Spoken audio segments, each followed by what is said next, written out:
तो आज हम देखेंगे पृथ्वी की आंतरिक संरचना, जिसको अंग्रेजी में हम कहेंगे structure of the earth interior. Hindi में मैं लिख रहा हूं पृथ्वी की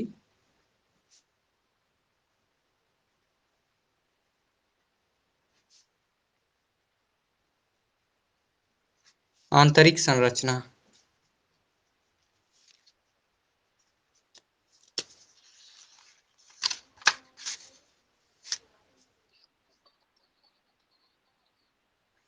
अभी दिया?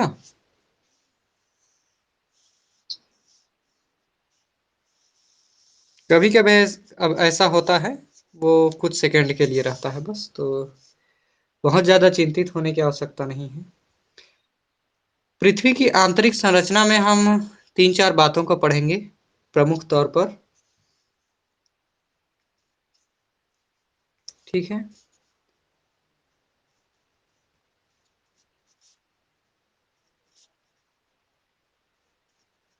क्या क्या हम देखेंगे पृथ्वी की आंतरिक संरचना में? तो हम देखेंगे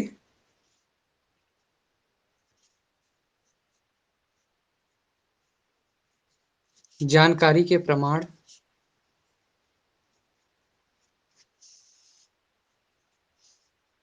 ठीक है। उसके अलावा भूगर्भ की प्रमुख परतें,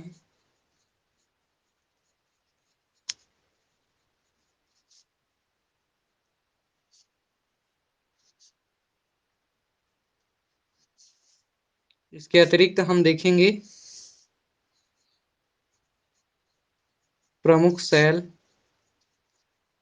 हालांकि शैलों को हम देख चुके हैं, लेकिन एक बार फिर से देखेंगे। इसके अतिरिक्त हमारे इस तीसरे अध्याय के अध्ययन का जो मुख्य बिंदु रहेगा वह रहेगा खनिज एवं खनिजों के प्रमुख प्रकार।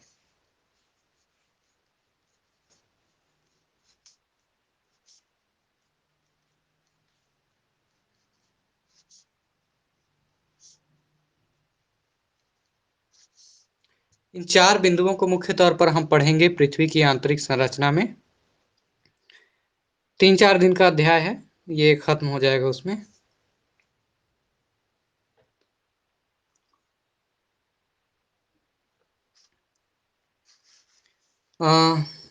आगे बढ़ने से पहले आपको बताना चाहूंगा कि हम सौरमंडल की उत्पत्ति से संबंधित सिद्धांत पढ़ रहे थे, तो उसमें बिग बैंग सिद्धांत बचा हुआ है, उसे हम देखेंगे फिर कभी।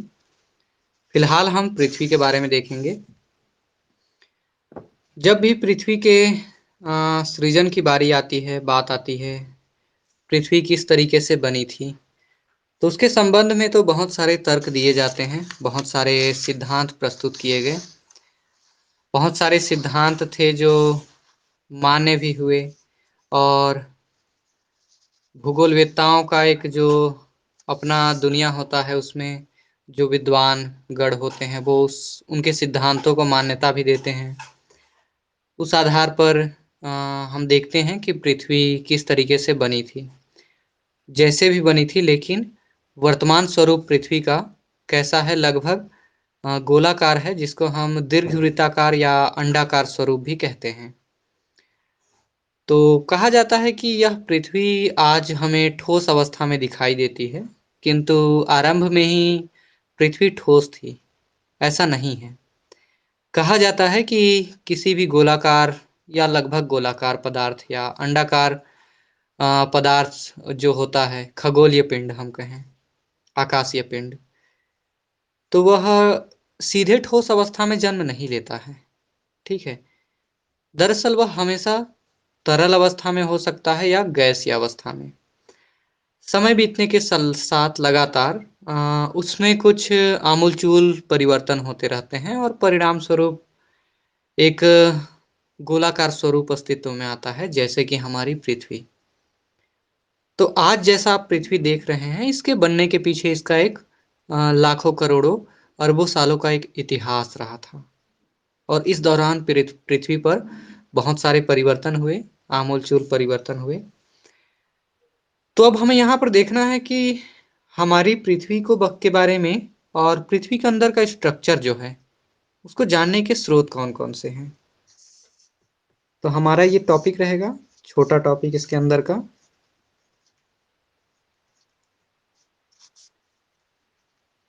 आंतरिक संरचना को जानने के स्रोत। वे कौन-कौन से सोर्सेस हो सकते हैं जिसके माध्यम से जाना जा सकता है कि हमारी पृथ्वी बनी कैसी है, ठीक है? क्या हमारी पृथ्वी के अंदर का भाग या भूगर्भ पूरा तरल अवस्था में है, या गैस अवस्था में है, या फिर पूरा ठोस रूप में है, या इन तीनों का एक निश्चित अनुपात है, मिला-जुला रूप है। तो इसको हम कब जानेंगे? जब हमारे पास कोई ऐसा वैज्ञानिक आधार हो, कोई तथ्य हो, कोई सबूत हो, जिसे हम प्रमाण कहते हैं। तो बिना प्रमाणों के हम केवल कोरी बातें नहीं कर सकते। कहना एक अलग बात होता है और तथ्यों के साथ किसी बात को कहना, वो अलग बात होती है। भूगोल विषय की बात आती है तो हम पृथ्वी के बारे में तथ्यों के साथ वर्णन करते हैं, और अगर हम ऐसा नहीं करेंगे तो ये महज एक कोरी बातें हो जाएंगी।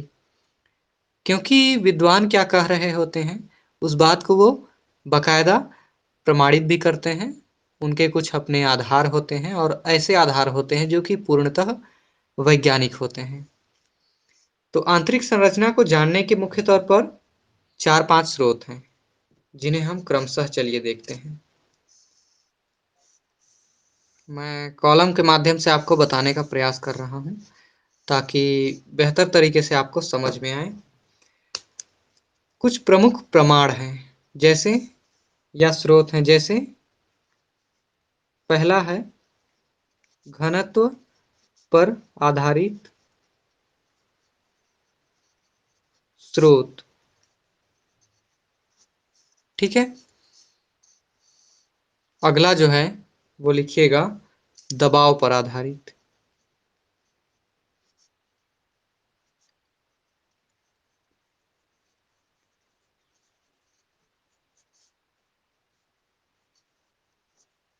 ठीक है। दबाव पर आधारित स्रोत। इसके बाद तीसरा जो स्रोत है जिसके माध्यम से पृथ्वी की आंतरिक संरचना को जाना जा सकता है, ये है तापक्रम पर आधारित स्रोत,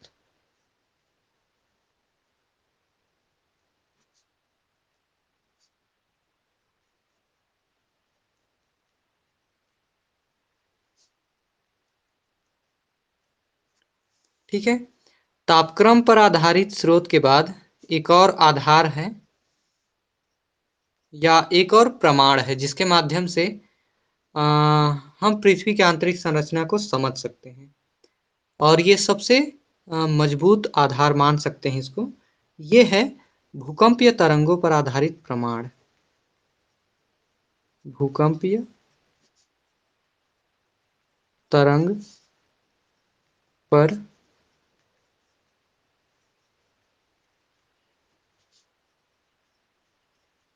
आधारित प्रमाण, ठीक है। तो इस तरीके से ये 4 मुख्य आधार हैं जिसके द्वारा हम पृथ्वी के आंतरिक संरचना को प्रत्यक्ष और अप्रत्यक्ष रूप से जानते हैं, समझते हैं, और अपनी एक व्याख्या प्रस्तुत करते हैं, या अपना मत प्रकट करते हैं कि पृथ्वी वास्तव में किस तरीके से जन्म ली होगी, ठीक है। थोड़ा सा यहाँ पर समझिएगा ये होता क्या है। सबसे पहले इसमें हम इसको व्याख्या करते हुए, डील करते हुए देखेंगे घनत्व पर आधारित प्रमाण को, ठीक है।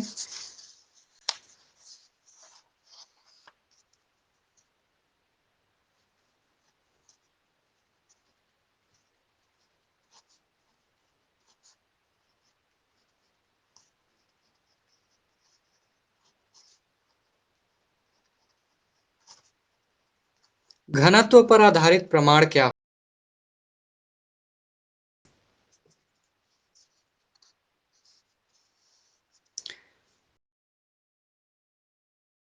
संबंध होता है उसके वेट या वजन से, ठीक है। घनत्व, जिसको अंग्रेजी में डेंसिटी कहा जाता है, वह दरअसल इस बात को प्रदर्शित करता है कि कोई वस्तु अगर उसकी बनावट जैसी भी हो, हल्की है या फिर कितना है, उसमें वजन कितना है,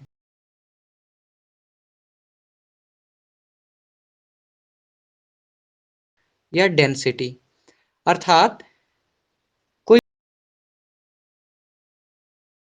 कितने हल्के तत्वों से बना हो सकता है या कितने वजनी तत्वों से बना हो सकता है, एलिमेंट से बना है।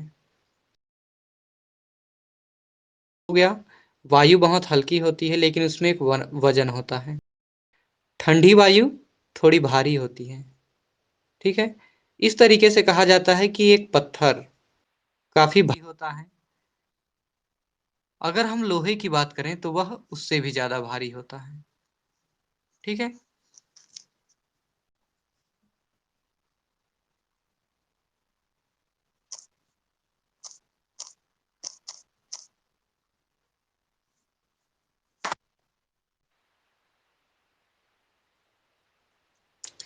बीच में शायद नेटवर्क कट गया होगा। कभी कभी कॉल आता है तो जियो का सिम चला है तो ऐसा हो जाता है।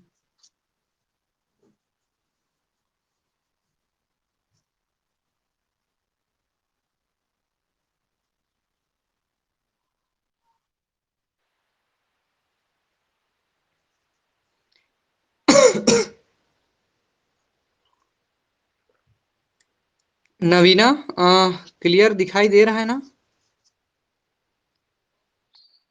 ओके।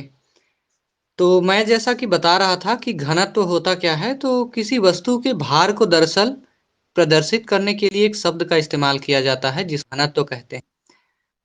घनत्व इस बात को दर्शाता है कि कोई वस्तु है वह कितने भारी या कितने हल्के पदार्थों से बना हुआ है।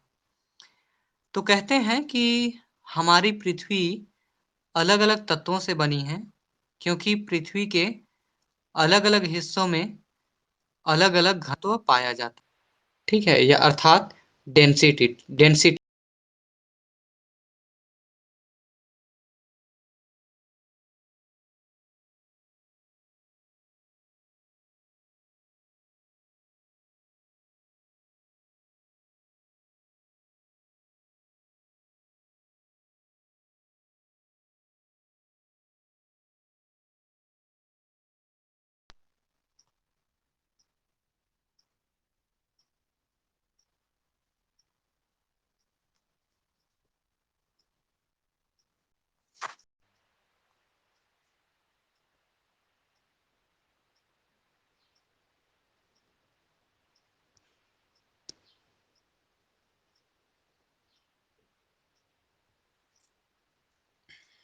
बार-बार कनेक्शन कट जा रहा है थोड़ा-सा।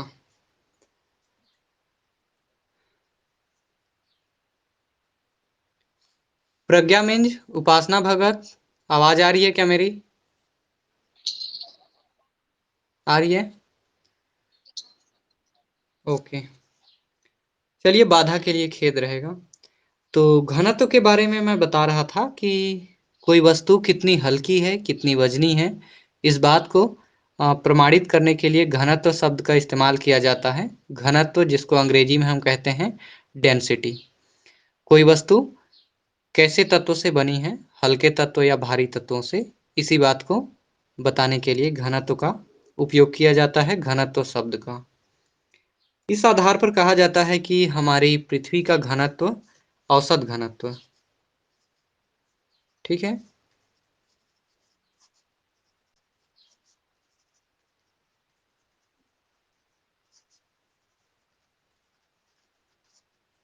औसत घनत्व कितना है, तो कहा जाता है कि लगभग 5.5, ठीक है।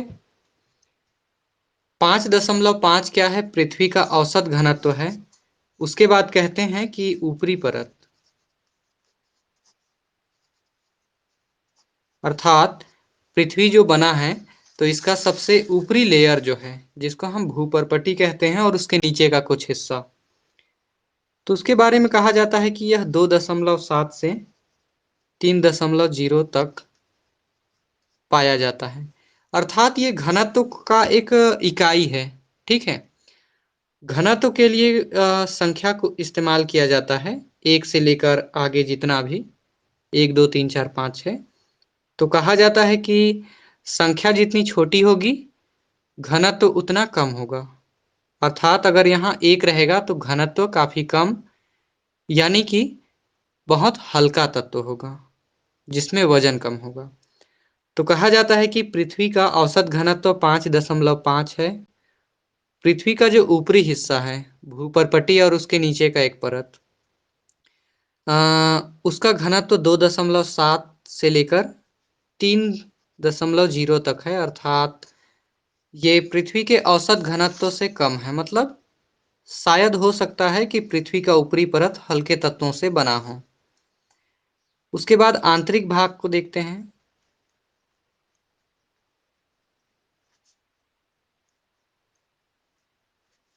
आंतरिक घनत्व कहा जाता है कि यह 11 से 13 तक है।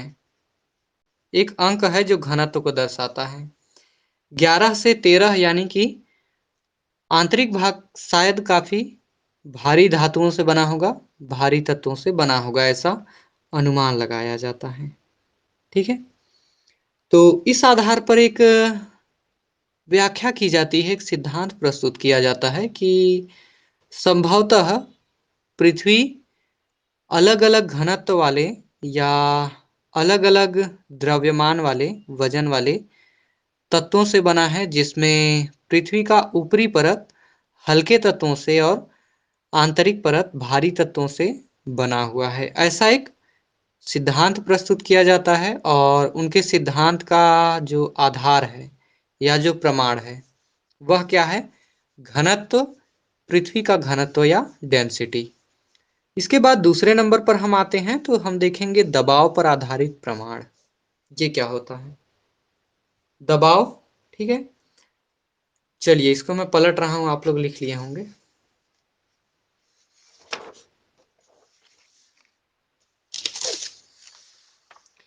किसी का छूट जाए तो बताइएगा।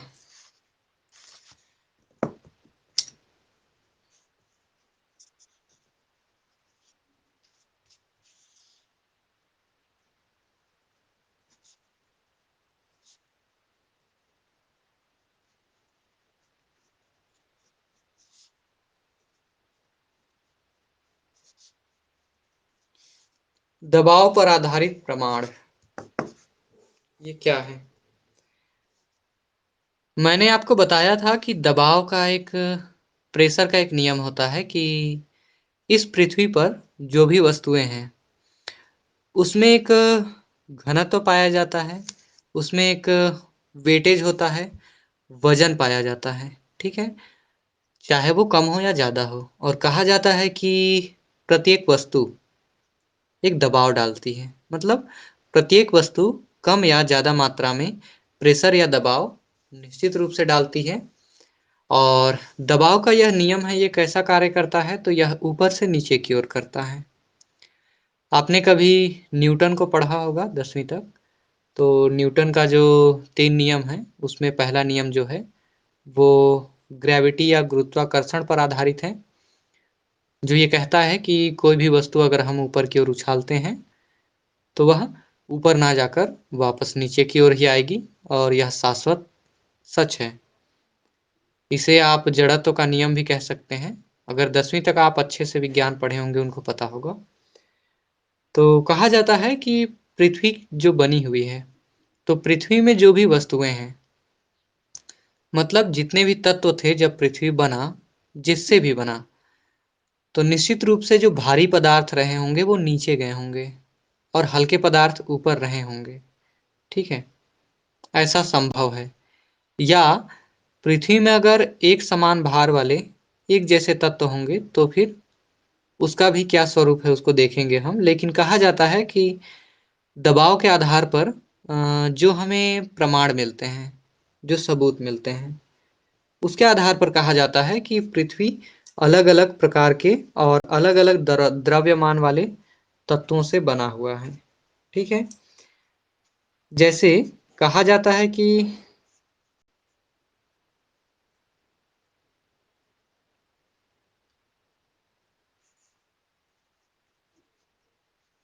आंतरिक भाग।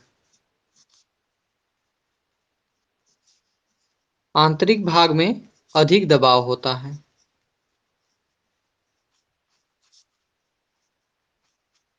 ठीक है? वहीं अगर हम पृथ्वी के ऊपरी भाग या बाह्य हिस्से में देखें,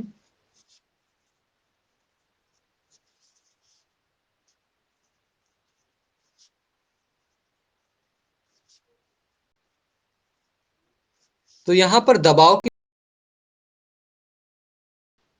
ठीक है? और कहा जाता है कि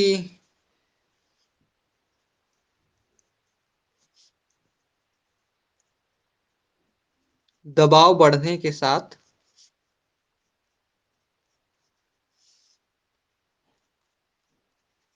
घनत्व भी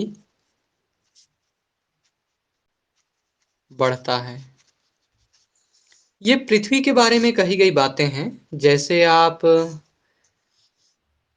पृथ्वी का जो अध्ययन करते हैं, भूगर्भवेत्ता होते हैं वो, तो वो जब स्टडी करते हैं तो पाते हैं कि जैसे-जैसे हम गहराई की ओर जाते हैं तो जो भी हमें शैलें मिलती हैं या जो खनिज पदार्थ प्राप्त होते हैं, वो ऊपर की ओर तो हल्के तत्व प्राप्त होते हैं, किंतु जैसे-जैसे हम गहराई की ओर प्रवेश करते हैं तो वो तत्व भारी होने लगते हैं। और कहा जाता है कि आंतरिक भाग में अधिक दबाव है, क्योंकि आंतरिक क्षेत्रों में या पृथ्वी के गहराई वाले भागों में जो एलिमेंट्स हैं, जो तत्व हैं, वो वजनी होंगे। और जिसमें ज़्यादा वजन होगा, निश्चित रूप से वह ऊपर से नीचे की ओर ज़्यादा दबाव डालेगा, प्रेशर डालेगा। बाहरी भाग कम दबाव वाला है, ऐसा कहा जाता है। और इसके पीछे वजह क्या हो सकती है कि बाहरी भाग हल्के पदार्थों से बना हुआ होगा। निश्चित रूप से हल्के पदार्थ कम मात्रा में नीचे की ओर प्रेशर या दबाव डालते हैं।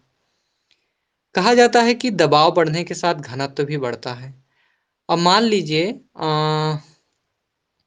रुई एक कमरे में भरा हुआ है।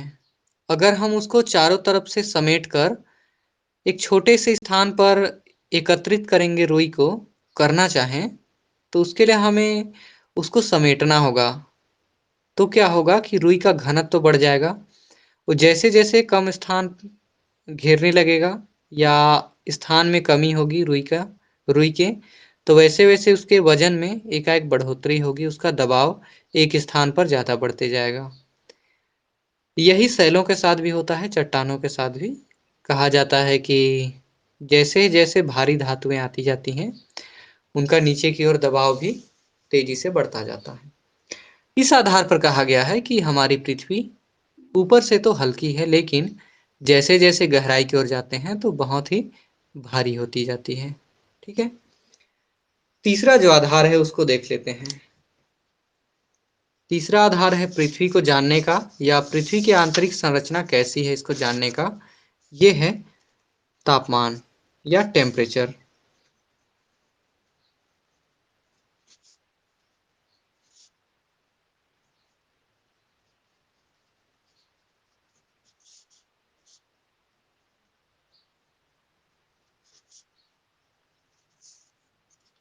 ठीक है?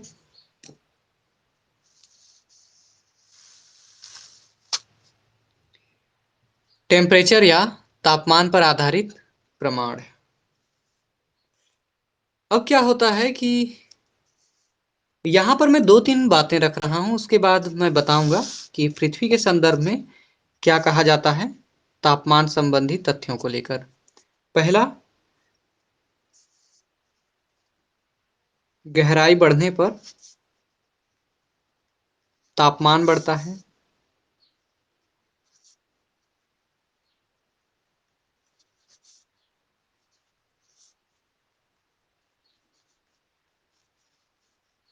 ठीक है? गहराई बढ़ने पर तापमान में बढ़ोतरी होती है। प्रति 32 मीटर ठीक है, ठीक है। गहराई पर 1 डिग्री सेंटीग्रेड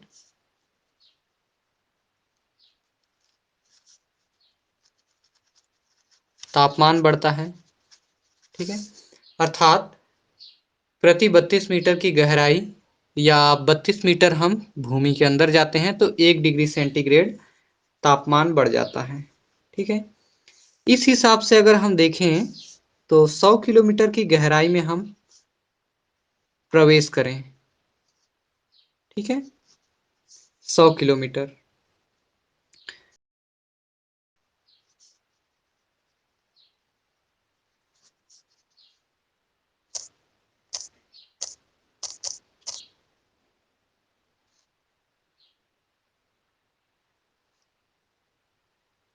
100 किलोमीटर की गहराई पर जब हम प्रवेश करते हैं तो तापमान 1200 डिग्री सेंटीग्रेड हो जाता है। ठीक है, ये कैसे हुआ? 32 मीटर की गहराई पर 1 डिग्री सेंटीग्रेड तापमान बढ़ता है, तो उसी अनुसार हम एक अनुमान लगाते हैं कि 1200 मीटर 100 किलोमीटर गहराई पर तापमान 1200 डिग्री सेंटीग्रेड हो जाता होगा।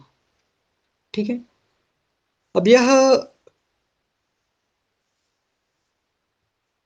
यह किस बात को प्रमाणित करता है?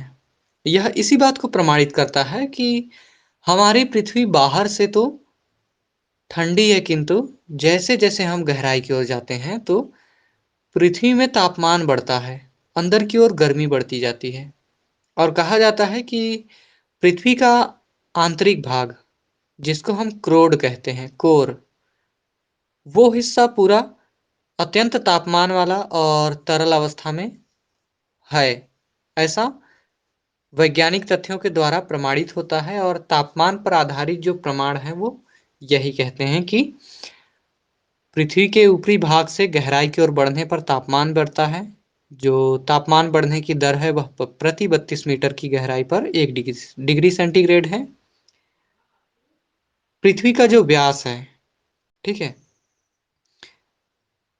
पृथ्वी का व्यास और त्रिज्या अगर हम देखें तो आप अगर पृथ्वी के ऊपरी धरातल से उसके बिल्कुल सेंटर पे जाएंगे, गहराई पे, तो कहा जाता है कि लगभग 6773 किलोमीटर 71 किलोमीटर गहराई है पृथ्वी की कुल गहराई। ठीक है, तो उतने आंतरिक भाग पर कहा जाता है कि तापमान निश्चित रूप से बहुत ज़्यादा होगा और एक अनुमान लगाया जाता है तापमान के आधार पर कि पृथ्वी ऊपर से ठंडी है, कम तापमान वाली है, किंतु आंतरिक भाग बहुत गर्म है और इसीलिए पृथ्वी का ऊपरी परत ठोस अवस्था में है, किंतु आंतरिक परत जो है वो तरल अवस्था में है या हो सकता है।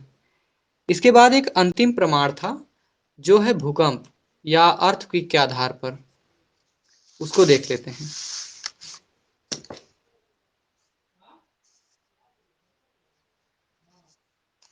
भूकंपीय तरंगों पर आधारित प्रमाण।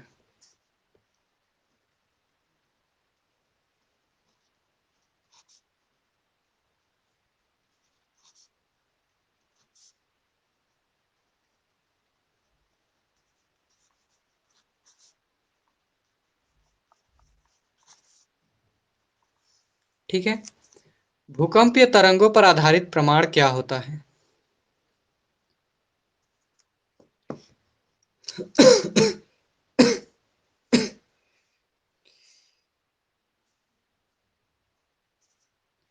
यहाँ मैं 2-3 तथ्य रख रहा हूं।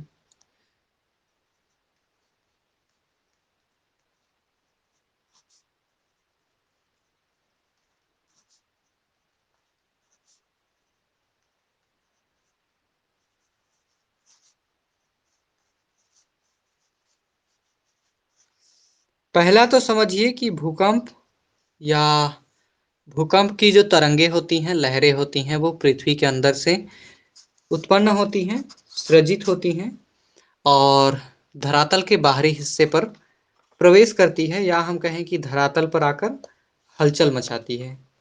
ठीक है,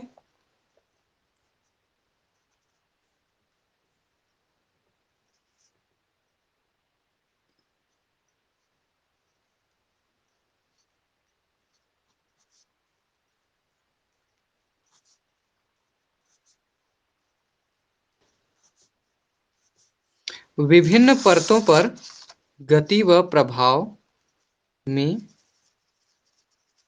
अंतर। ठीक है, ये दो बिंदु आपको मैं रख रहा हूं और इस आधार पर हम देखते हैं। कहा जाता है कि भूकंप की लहरें या भूकंप जो होता है, सीधा सा अर्थ होता है पृथ्वी का कंपन होना या पृथ्वी हिलने लगती है, कांपने लगती है।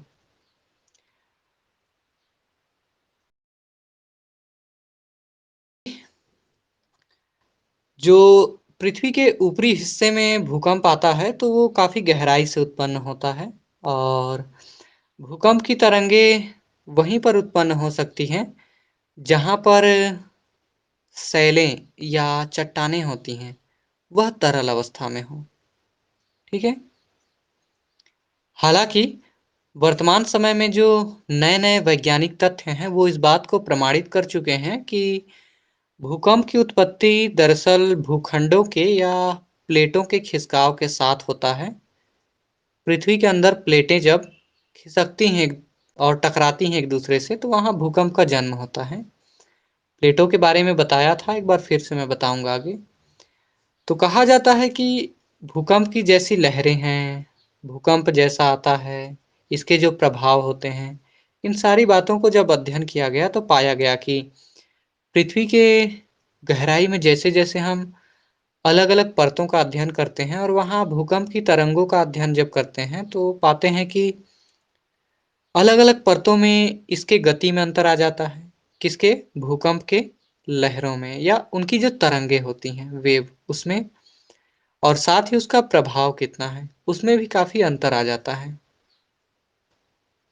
ठीक है? यहाँ गति व प्रभाव है, प्रभाव मैं छोड़ दिया था, आप लोग लिख लीजिए। तो भूकंप की लहरें किस मात्रा में प्रभावित कर रही है पृथ्वी के कौन से परत को, तो इन सब चीज़ों में बहुत अंतर दिखाई देता है और इस आधार पर कहा जाता है कि हमारी पृथ्वी एक जैसी नहीं है, बल्कि ऊपर की ओर यह शायद ठोस है, लेकिन अंदर की ओर काफ़ी तरल अवस्था में है, क्योंकि भूकंप की लहरें और उनका जन्म जो होता है वो तरल अवस्था में ही होता है। ठीक है, ऐसा माना जाता है। भूकंप और ज्वालामुखी, अगर आप ज्वालामुखी को भी आधार बनाएंगे तो आप पाएंगे कि ज्वालामुखी में क्या निकलता है, पिघली हुई चट्टानें निकलती हैं, तरल मैग्मा। और वो कैसे निकल सकता है जब पृथ्वी का अंदर का हिस्सा तरल होगा, लिक्विड, और वो कैसे होगा, बहुत ही ज़्यादा तापमान होगा, काफ़ी ज़्यादा गर्मी होगा, तभी तो सैलें पिघलेंगी, तभी वो बाहर आती हैं। तो ये सारे कुछ ऐसे प्रमाण हैं जिसके आधार पर कहा जाता है कि पृथ्वी का हर हिस्सा अलग-अलग प्रकार के तत्वों से बना है और उनका अलग-अलग घनत्व है, अलग-अलग उनका द्रव्यमान है, वजन है और पृथ्वी की ऊपरी परत अपेक्षाकृत हल्की है आंतरिक भागों के मुकाबले और भूगर्भ में जो सबसे गहराई वाला भाग है, पृथ्वी का सबसे अंदर का हिस्सा, वह तुलनात्मक तौर पर तरल अवस्था में है, लेकिन बहुत ही भारी धातुओं से बना हुआ है। इसीलिए अंदर की ओर घनत्व अधिक है, बाहर की ओर कम पाया जाता है। तो इस प्रकार से यह था आपका आज का पृथ्वी की आंतरिक संरचना का एक प्रारंभिक परिचय। कल जब हम आएंगे तो देखेंगे कि पृथ्वी पर पाई जाने वाली प्रमुख परतें कौन सी हैं और साथ ही हम थोड़ा सा शैलों को देखेंगे। तो आज के लिए इतना ही। किसी के पास कोई सवाल है तो पूछिए।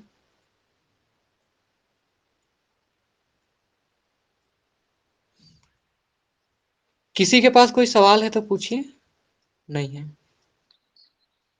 चलिए ठीक है, फिर अपना ख्याल रखिएगा। कल हम लोग मिलते हैं 3 बजे ही।